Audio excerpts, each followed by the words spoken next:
The DG, sir, you are here not only in your capacity as the Director General, sir, you're also here representing the Minister, His Excellency. Very true. Now, from this perspective, what would you say amounts to two take-home that you can see from this place, and what do you want to start working upon right away as you leave this place?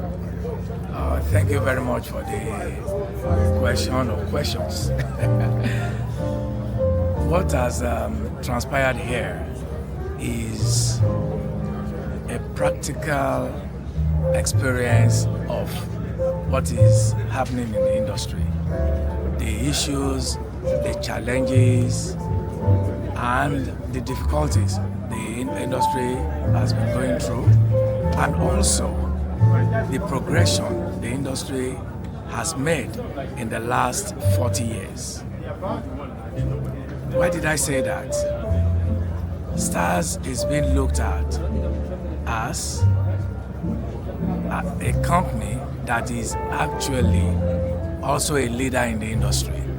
And whatever Stars goes through, then it's a reflection of what the industry is going through.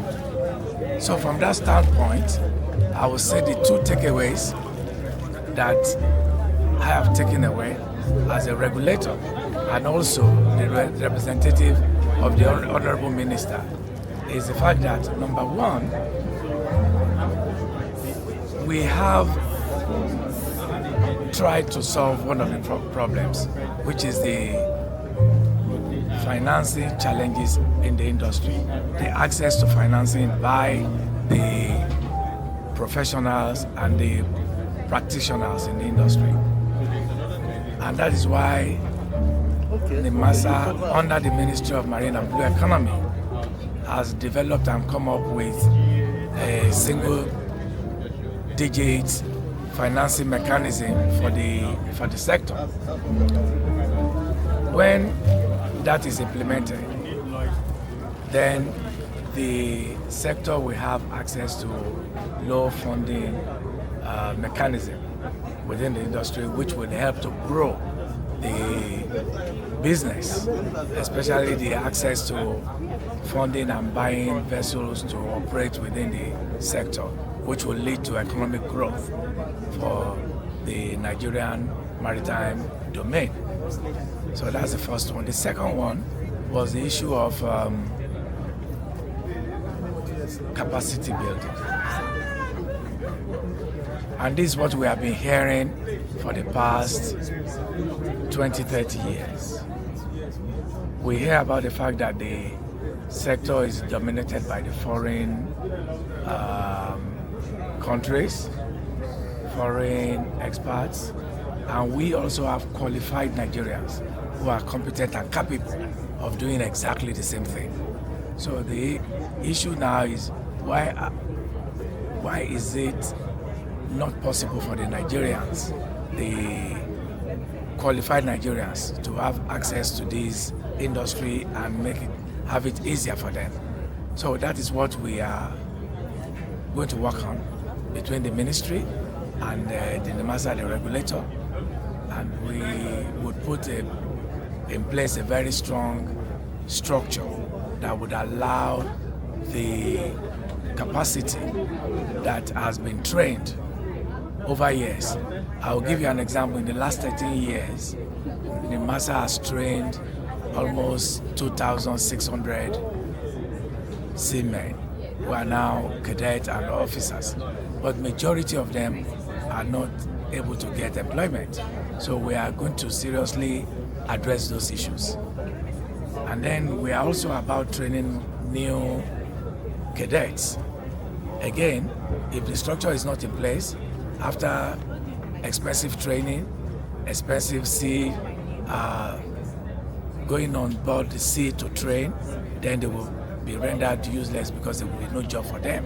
So we are going to look at the issue of certificates to be sure that those certificates are internationally recognized and acceptable. So once that is done, which we are doing actually, NIMASA is doing it right at this moment.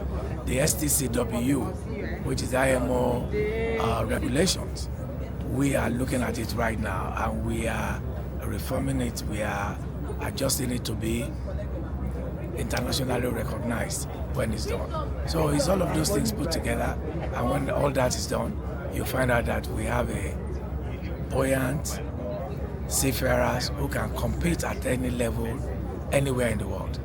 That's it.